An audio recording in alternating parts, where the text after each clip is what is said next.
মিনহা রাগাদান হাইসু শিতুমা। হে আদম, আপনি যেহেতু পরীক্ষায় উত্তীর্ণ হয়েছেন, পাশ করেছেন, লেটার মার্ক পেয়েছেন, গোল্ডেন জিপিএ 5 পেয়েছেন, সুতরাং আজকে থেকে আপনি এবং আপনার স্ত্রী এই জান্নাতের মধ্যে বসবাস করতে থাকেন। সুবহানাল্লাহ কইতেন না? এই জান্নাতের মধ্যে বসবাস করতে থাকেন। আর ফাকুলা মিনহা রাগাদান হাইসু শিতুমা, যেখান থেকে মনে চায়, যা মনে চায় আপনি খাইতে থাকেন, পানাহার করতে থাকেন। বলেন সুবহানাল্লাহ। কথা বুঝছেন? এরপরে ছোট্ট একটা নোটিশ দিয়ে দিছে, ওয়ালা তাকরাবা হাযিহি শাজারাতা, খবরদার বলিও এই গাছের শরণাপন্ন হবেন না, এই গাছের কাছে দিয়েও যাবেন না। এই গাছ ছাড়া বাকি যেখানে মনে চায় যাইতে পারেন, যা মনে চায় খাইতে পারেন, যখন মনে চায় তখন খাইতে পারেন, কোনো সমস্যা কি নাই। এটা হলো আল্লাহ সুবহানাহু ওয়া তাআলা এই বনি আদমকে মালাইকা ফেরেশতাদের উপরে আমাদেরকে সম্মানিত করবে কিসের মাধ্যমে? ইলমের মাধ্যমে। কিসের মাধ্যমে? ইলমের মাধ্যমে।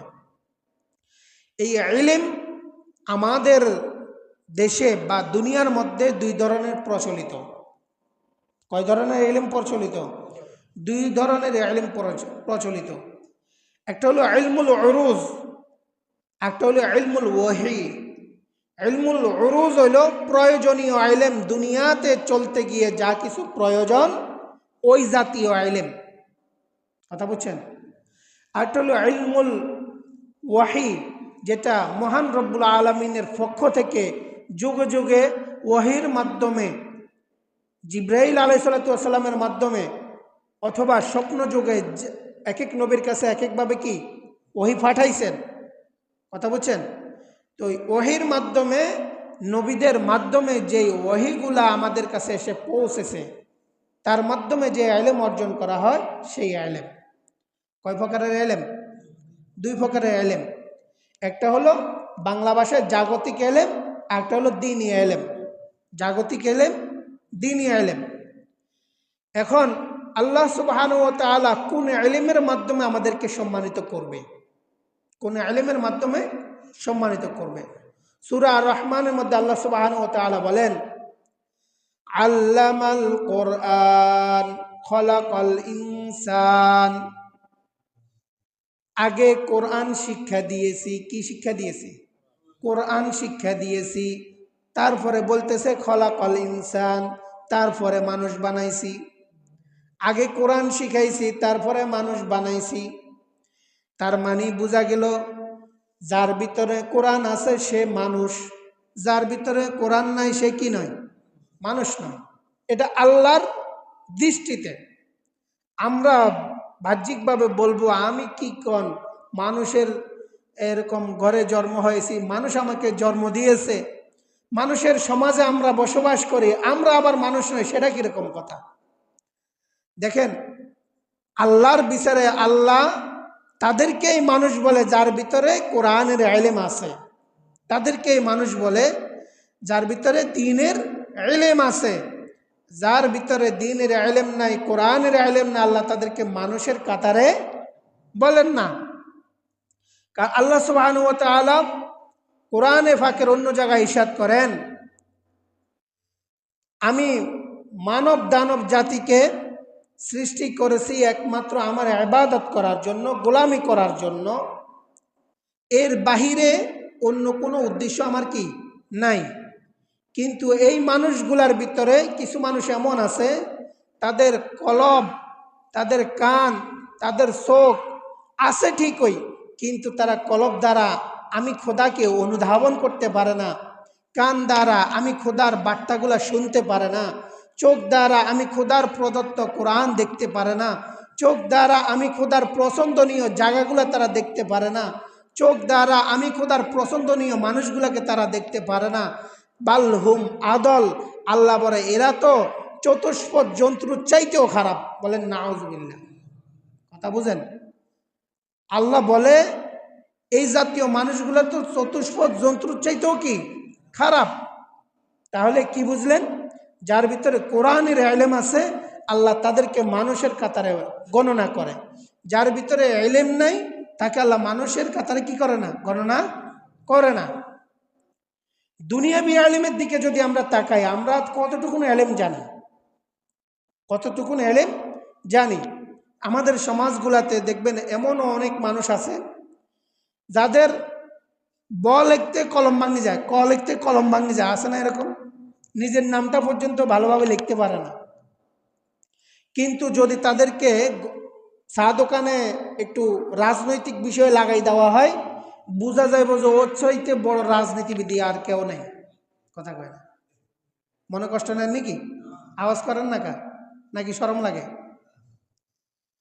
এরপরে যদি জাগা জমি সংক্রান্ত হ্যাঁস গ্যাস, ভাই বেড়াদের ভাইয়ে কে সম্পদ বেশি পাইছে, কে কম পাইল, দাদা দাদি কদ্দুরা সম্পত্তি রাখি গেল, বাপে কম দিল কি বেশ দিল, এই জাতীয় হিসেব নিকেশে যদি লাগাই দেওয়া হয়, মনে হইব যে ওর চাইতে বড় এই আমিন, হ্যাঁ ভূমি, যে আমিন যারা ভূমি জরিপ করে, এদের এর চাইতে বড় আর কি কেউ নাই, বুঝিয়া কেউ নাই। দুনিয়ার সমস্ত ইলম আমরা এমনে না জানলেও এমনে জানি, পড়ি লেখি না জানলেও কি কাজে কেলাফে জানি। কিন্তু দুঃখের বিষয় হলো যে ইলমুল ওয়াহি, যে ইলম অর্জন করার মাধ্যমে আমাকে আপনাকে আল্লাহ সুবহানাহু ওয়া তাআলা মানুষ রূপে গণনা করবে, সেই ইলম সম্পর্কে আমরা অবগত নয়, আমরা হতেও রাজি না।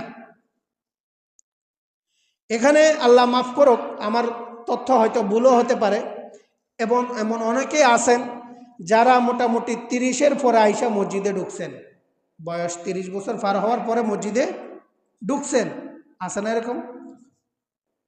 হয়তো আপনাদের ভিতরে নাই, কিন্তু বহু সমাজে এরকম আছে। কি কন? 30 বছর পার হওয়ার পরে মসজিদে আইসা ঢুকছে, ঢুকার পরেও তাও নামাজ কালাম কি পড়তেছে সেটা আল্লাহই ভালো জানে। নামাজটা শিখতে হবে। নামাজ সহি হওয়ার জন্য অজু শর্ত, পবিত্রতা শর্ত। পবিত্রতা অর্জন করার মাধ্যম না অজু এবং গোসল। সেই অজু গোসলও আমাদের কতটুকু ঠিক আছে, সেই এলেমটা কি আমাদের জানা আছে? কতটুকু জানা আছে? আচ্ছা বলেন, একজন মানুষের উপরে গোসল ফরজ হয়েছে, গোসল ফরজ হয়েছে, এটা স্বাভাবিক, সবার উপরে ফরজ হয়। কি কন? একটা নির্দিষ্ট সময়ের পর। বিয়ে করলে যে খালি ফরজ হয় তা নয়, বিয়ে ছাড়াও ফরজ হয়।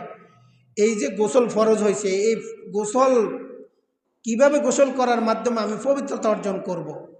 ভালোভাবে একবারে কসকো সাবান দিয়ে শরীর ধুইলাম, কাপড় চোপড়ও ধুইলাম, কথা বুঝেন, নাকে কানে দিয়েও ফানি দিলাম, কুলিও করলাম, কিন্তু আমার গলা শুকাই রয়েছে, আমার গোসল হয়েছে? গোসল হয়েছে? গোসল হয় নাই, গলাটা শুকাই রেখেছে, একার কুলি করছি। তো কিসের মাধ্যমে আমার অজুটা, গোসলটা পরিপূর্ণ হবে? কিসের মাধ্যমে হবে? সেটা ভিন্ন ইলম, ওই মাসালা আমি ওইদিকে যাব না, প্রয়োজন হইলে পরে জানিয়ে নিয়েন, এই জন্য বলবো না। বলার উদ্দেশ্য হইল এইভাবে আমাদের ধর্মীয় যে সকল বিষয় আমাদেরকে জানা আবশ্যক, সেই বিষয়গুলো আমরা কতটুকু জানি, সেই বিষয়গুলো আমরা কতটুকু জানি। আল্লাহ রসুল সাল্লাল্লাহু আলাইহি ওয়াসাল্লাম বলেন, আনাস ইবনে মালিক রাদিয়াল্লাহু তাআলা আনহু থেকে বর্ণিত, তলাবুল ইলমি ফারিদাতুন আলা কুল্লি মুসলিম, যেই সকল ইলম আপনার আমার দৈনন্দিন আমল করতে গিয়ে প্রয়োজন, ওই সকল ইলম অর্জন করা প্রত্যেকের উপরে সমানভাবে পর্যায়ে আইন করতেই হবে, সুযোগ নেই। সল ছাত্রী করার কোনো কি নেই, সুযোগ নেই। কথা বুঝছেন? এখন হয়তো আমরা অনেকে বলতে পারি আমাদের বয়স হয়ে গেছে, আমরা কি আর এখন শেখার মতো বয়স আছে যে মাদ্রাসাতে ভর্তি হবো? না। আল্লাহ রসুল সাল্লাল্লাহু আলাইহি সাল্লাম অন্য হাদিসে বলেন, মান সালাকা তরিকান ইয়ালতামিসু ফিহি ইলমান সাহালাল্লাহু লাহু বিহি তরিকান ইলাল জান্নাহ, যেই ব্যক্তি ইলম অর্জন করার জন্য কোনো একটা রাস্তা অতিক্রম করলো।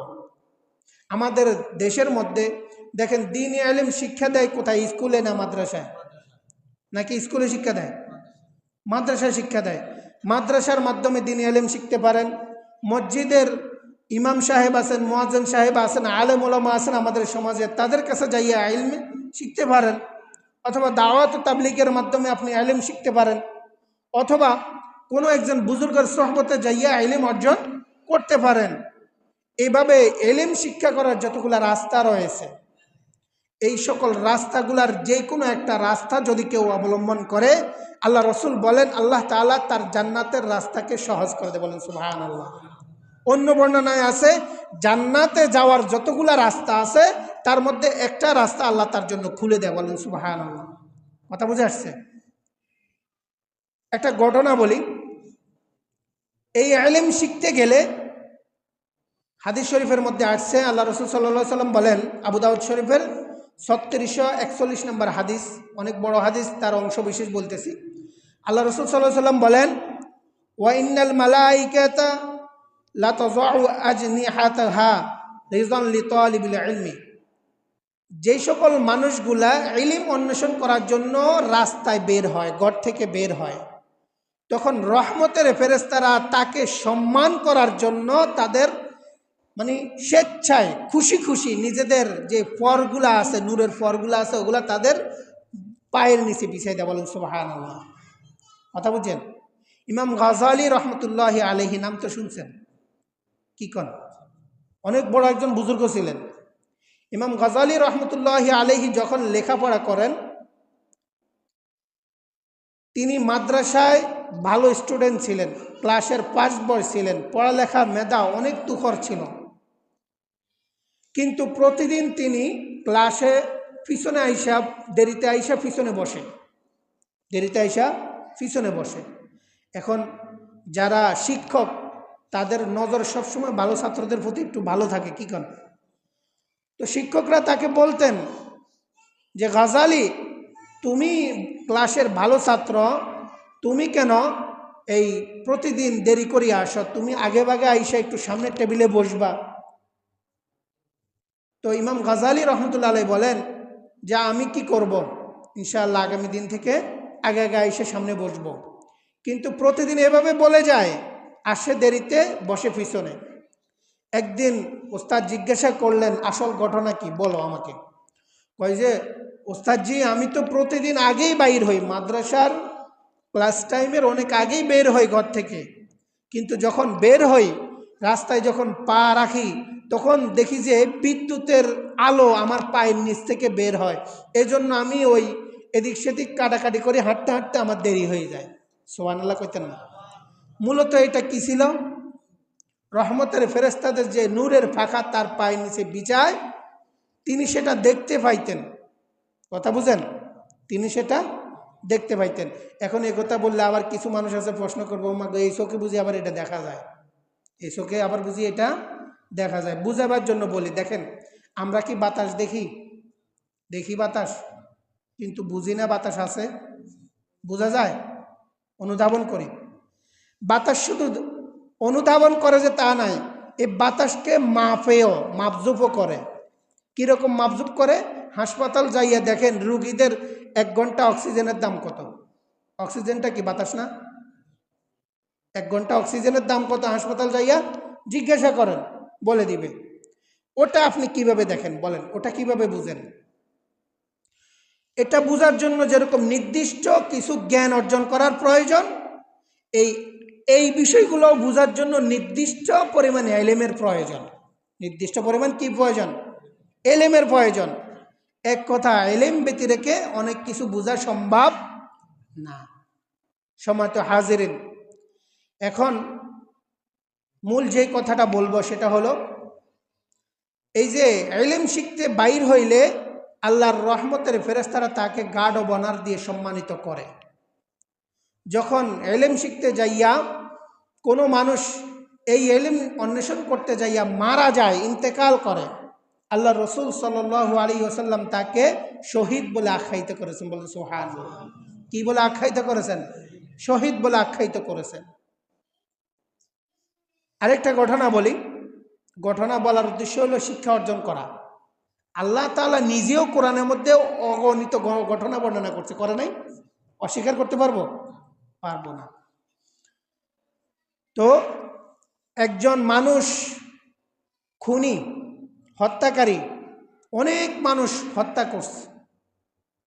হত্যা করতে করতে করতে করতে একটা সময় তার ভিতরে এরকম ভয় আসছে, আরে আমিও তো একটা সময় মারা যাব। স্বাভাবিকভাবে মৃত্যু হোক বা অস্বাভাবিকভাবে মৃত্যু হোক, আমাকে খুনির দায়ে শাস্তি দিয়ে মৃত্যু দেখ, যেভাবে হোক আমিও তো একদিন কি করব, মারা যাব। তো মারা যাওয়ার পরে তো পরকালে আমার বিচার হবে, আমার হিসাব হবে। সেদিন আমি আল্লাহর দরবারে কিভাবে দাঁড়াবো, এই বুঝটা আসছে। আসার পরে দেখেন তিনি গেছে, একজন আলেমের কাছে গেছে। যাওয়ার পরে বলতেছে, আমি তো এভাবে খুনি, আমাকে কি আল্লাহ তাআলা মাফ করবে? তখন ওই আলেম আমার মতো হয়তো একটু রাগী মেজাজি ছিল, বলল যে, হে, এত মানুষ হত্যা করার পরে তুই আইস তুই ক্ষমা চাই দিয়ে আল্লাহ তোর মাফ করতে বুঝতে আইস, বুঝেন নাই? এই তাহলে ঠিক আছে, আমি আরেকটা মারি, ওই হুজুরে মারিয়ে লাইছি। কথা বুঝেন? এরপরে তার ভিতরে যে বুঝটা আসছে ওটা কিন্তু আছে এখনো। আরেকজনের কাছে গেছে, যাওয়ার পরে বলতেছে, আমি তো এভাবে এভাবে অনেক মানুষ হত্যা করছি, এখন আল্লাহ তাআলা কি আমাকে ক্ষমা করবে? তখন এই আলেম একটু হিকমত অবলম্বন করছে। আল্লাহ তাআলা নিজেও কোরআনের মধ্যে বলছে, মাউইজাতিল হাসানা, হিকমতের সাথে মানুষকে কি করো, নসিহত করো। তিনি হিকমত অবলম্বন করে বলতেছে, দেখো আল্লাহ তাআলা তো ক্ষমা করবে, কারণ আল্লাহ তাআলা নিজেই কোরআনের মধ্যে বলছে, লা তাকনাতু মির রাহমাতিল্লাহ, তোমরা আমার রহমত থেকে কি হয় না, নৈরাশ হয় না। আল্লাহ তো ক্ষমা করবে, তবে কেমনে হইলে তোমাকে ক্ষমা করবে আমি জানি না, আমি ছোট মানুষ, আমি জানি না। অমুক জায়গায় অনেক বড় একজন আলেম আছেন, বুজুর্গ আছেন, তুমি তার কাছে যাও। কথা বুঝছেন? তখন এই লোকটা বললো যে, না ঠিক আছে, এবারকে কি ঠিক আছে। তখন ওই বুজুর্গের কাছে যাওয়ার জন্য রওনা দিচ্ছে। প্রতিমধ্যে তার ইন্তেকাল হয়ে গেছে, স্বাভাবিকভাবে ইন্তেকাল হয়ে গেছে। এখন জান্নাতের ফেরেশতারাও আসছে তার রূহকে জান্নাতে নিয়ে যাওয়ার জন্য, জাহান্নামের ফেরেশতারাও আসছে তার রূহকে জাহান্নামে নিয়ে যাওয়ার জন্য। উভয় পার্টি ঝগড়া করতেছে। বলেন আল্লাহ কি জানে না এগুলা? দেখে না এগুলা? দেখে, আল্লাহ বুঝে কেন তারা ঝগড়া করতেছে। এরপরে দিয়ে আল্লাহও হিকমত অবলম্বন করতেছে, জিজ্ঞাসা করতেছে, তোমাদের ঝগড়ার কারণ কি? জান্নাতের ফেরেশতারা বলতেছে, ইয়া রব্বুল আলামিন, আপনার এই গোলাম দুনিয়ার জমিনের মধ্যে অনেক ফিতনা ফাসাদে লিপ্ত ছিল, অনেক মানুষকে হত্যা করেছে, অন্যায়ভাবে হত্যা করেছে, সর্বশেষ একজন আলেমকেও হত্যা করেছে। এই জন্য আমরা তাকে জাহান্নামে নিয়ে যাওয়ার জন্য আসছি। জাহান্নামের ফেরেশতারা বলতেছে।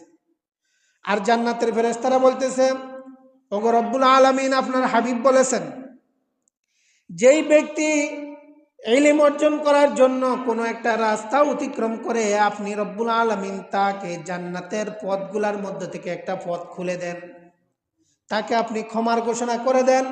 এই জন্য আমরা আসছি, যেহেতু সে ইলম অর্জন করার জন্য ঘর থেকে বের হয়ে গিয়েছে এবং প্রতিমধ্যে ইন্তেকাল করেছে, আমরা আসছি তাকে জান্নাতে নিয়ে যাওয়ার জন্য। আল্লাহ রব্বুল আলামিন আদেশ করলেন তাদেরকে, ঠিক আছে, সে যেখান থেকে বের হয়েছে ওইখান থেকে এই জায়গা পর্যন্ত পরিমাপ করো, কি পরিমাণ সে অতিক্রম করে আসছে, এবং এখান থেকে ওই জায়গা পর্যন্ত মাপজোপ করো যে এখানে সে যাবে, যে কতটুকুন পথ বাকি আছে। যদি অতিক্রমকৃত পথ বেশি হয় তাহলে সে জান্নাতে যাবে, আর যদি বাকি অবশিষ্ট পথ বড় হয়, বেশি হয়, তাহলে সে জাহান্নামে যাবে। আল্লাহ এদেরকে একটা কি দিছে, বিচারিক ফয়সালা দিছে। দিয়ে আল্লাহ সুবহানাহু ওয়া তাআলা যেহেতু এই লোকটাকে ক্ষমা করবে, এই লোকটাকে কি করবে, ক্ষমা করবে। কেন করবে? তার ভিতরে জ্বলন আসছে, হায় আমার মৃত্যুর পর আমি রবের কাছে কিভাবে দাঁড়াবো, তার ভিতরে এই চিন্তা আসছে। আসার কারণে আল্লাহ তাআলা তাকে ক্ষমা করবে। এখন সুতা তো দরকার, কথা কেন, কি দরকার? সুতা দরকার। আল্লাহ তাআলা সেই সুতা নিজেই তৈরি করতেছে। যেই পথ অতিক্রম করে আসছে ওই পথকে আদেশ করতেছে, হে রাস্তা তুমি প্রশস্ত হয়ে যাও, বড় হয়ে যাও। যেই পথটা বাকি আছে তাকে আদেশ করতেছেন, তুমি সংকীর্ণ হয়ে যাও, ছোট হয়ে যাও। কথা বুঝেন?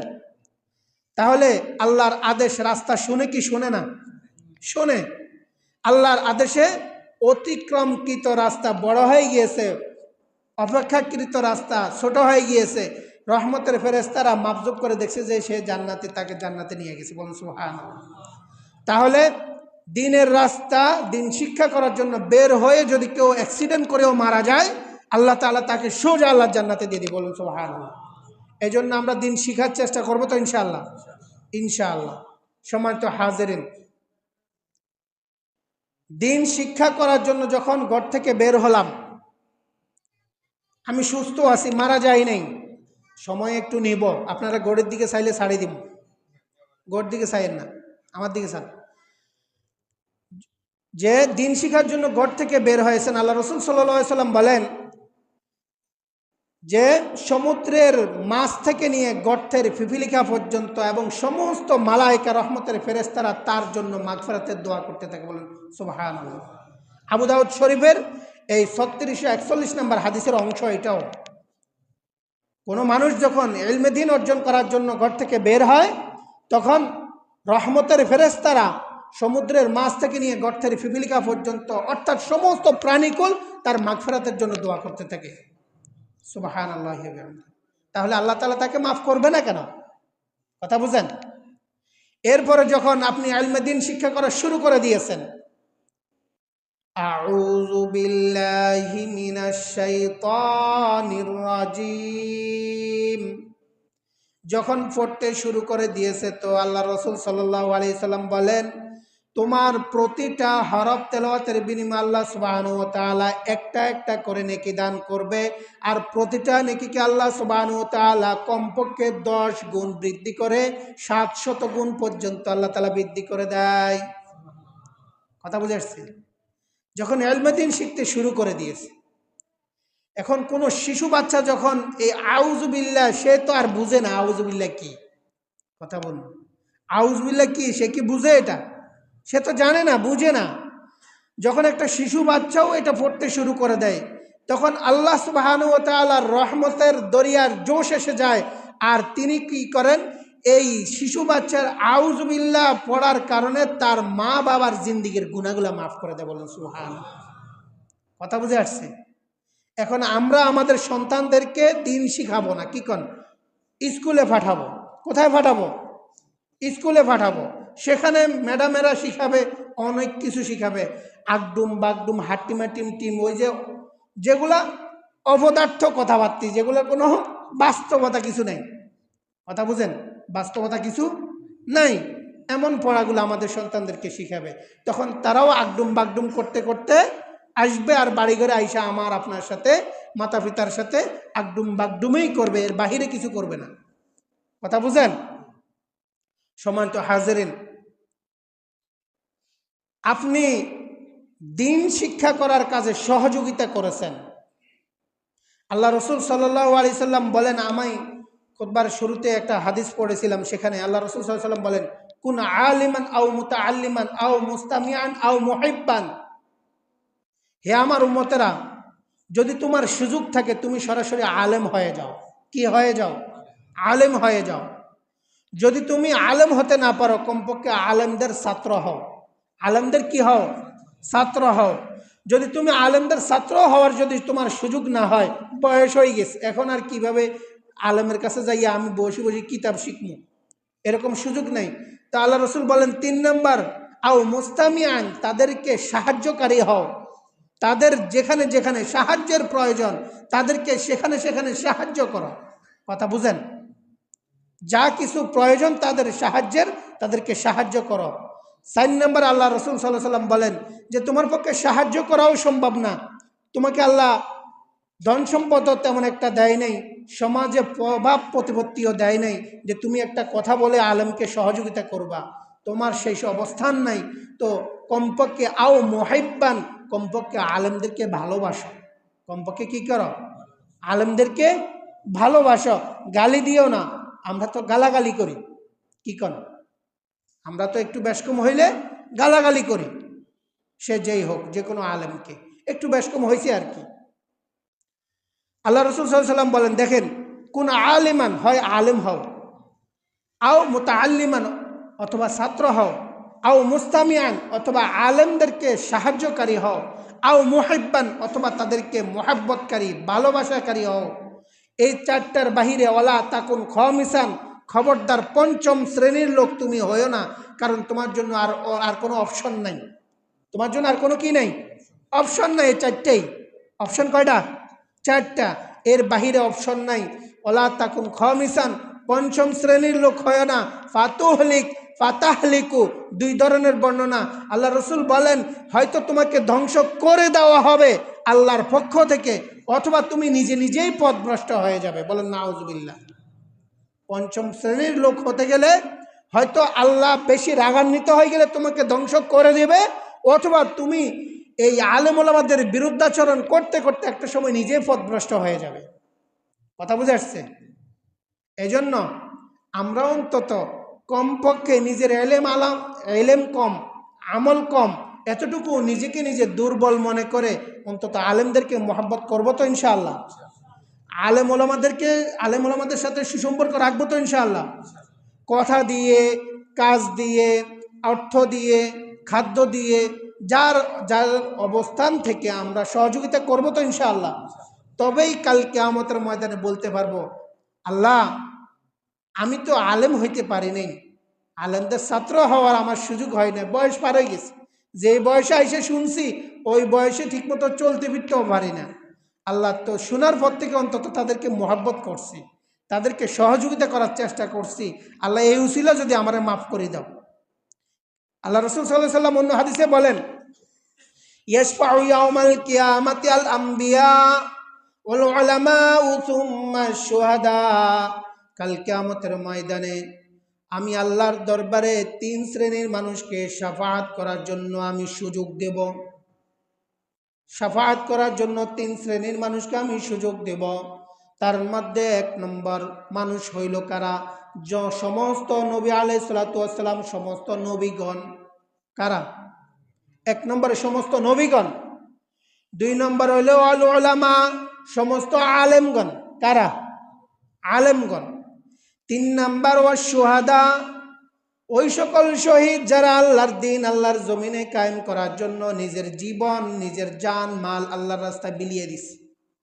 কথা বুঝছেন? তাহলে এই আলেমরা যখন শাফাআত করার সুযোগ পাবে, আপনি দুনিয়াতে আলেমদের সাথে মহব্বত রাখার কারণে ওই আলেমরা আপনাকে কাল কিয়ামতের ময়দানে ভুলে যাবে না, ভুলে যাবে না। অন্তত এতটুকু বিশ্বাস রাখবেন। কারণ ঈমান এমন একটা বিষয়, এটা দেখা যায় না, এটা বিশ্বাস করার, অনুধাবন করার বিষয়। ঈমান দেখার বিষয়, ঈমান মাফার বিষয় না, ঈমান অনুধাবন করার বিষয়। কথা বুঝতেছেন? এতটুকু বিশ্বাস রাখতে হবে। কে বলছেন? আল্লাহর রসুল বলছেন, দুনিয়ার ইঞ্জিনিয়ার বিজ্ঞানীরা যত বোমা তৈরি করে, যত বুলেট তৈরি করে, এরা মিস হওয়ার সম্ভাবনা আছে। কথা কয় না? আছে না? কিন্তু আল্লাহর রসুলের প্রতিটা কথা এটা বাস্তব হয়েছে, হবে, এর মধ্যে বিন্দুমাত্র সন্দেহ নাই। যদি কেউ সন্দেহ করে তার ঈমান থাকবে না। কথা বুঝে আসছে? আল্লাহ তাআলা আমাদেরকে অগোছালোভাবে যা কিছু আলোচনা হয়েছে আমল করার তৌফিক দান করুক, আমিন। আল্লাহ সুবহানাহু ওয়া তাআলা বলেন, ইয়ারফাউল্লাহুল্লাযীনা আমানু মিনকুম ওয়াল্লাযীনা উতুল ইলমা দারাজাত। যারা ঈমান আনছে, ঈমান আনার পরে ইলম অর্জন করছে, ইলম অন্বেষণ করছে, ইলম অর্জন করছে, আল্লাহ তাআলা তাদের মর্যাদাকে অনেক অনেক বৃদ্ধি করে দেয়। বলেন সুবহানাল্লাহ। কোরআনের ফাঁকের মধ্যে আল্লাহ তাআলা এই কথাটা বলেন সূরা মুজাদিলার 11 নম্বর আয়াত, ইয়ারফাউল্লাহুল্লাযীনা আমানু মিনকুম, তোমাদের মাঝ থেকে যারা ঈমানদার এবং কি করছে, ইলম অর্জন করছে, ওয়াল্লাযীনা উতুল ইলমা দারাজাত, আল্লাহ তাদেরকে সম্মানিত করে দেন, তাদের মর্যাদাকে বৃদ্ধি করে দেন। বলেন সুবহানাল্লাহ। কোরআনের অন্য জায়গায় আল্লাহ তাআলা ইরশাদ করেন, ইন্নামা ইয়াখশাল্লাহা মিন ইবাদিহিল উলামা, আমার বান্দাদের মাঝে সবচাইতে আমাকে যারা বেশি ভয় করে তারা কারা? উলামায়ে কেরাম। তারা কারা? উলামায়ে কেরাম। এজন্য আলেমদেরকে শ্রদ্ধা করতে হবে, তাদের প্রতি ভক্তি শ্রদ্ধা নিয়েই তাদের কথাগুলো শুনে তাদের মাধ্যমে আপনারা দিন শিখবেন এবং দিন অনুযায়ী আমল করবেন। এটাই হলো কোরআনের মেসেজ। এটাই হলো কি কোরআনের মেসেজ। আজকের আলোচনার মূল উদ্দেশ্য হলো দ্বীনি ইলম আমাদেরকে শিখতে হবে এবং আমাদের অধীনস্থ যারা আছে তাদেরকেও শিখার ব্যবস্থা করে দিতে হবে। কথা বুঝেন? তাদেরকেও শিখার ব্যবস্থা করে দিতে হবে। আলোচনা অনেক লম্বা, সময় সংকীর্ণ, এজন্য আমি আজকে এখানেই শেষ করতেছি। আল্লাহ তাআলা যদি পরবর্তীতে কখনো তৌফিক দান করেন বাকি আলোচনা হবে। ওমা তৌফিক ইল্লা বিল্লাহ। যারা পড়ে আসছি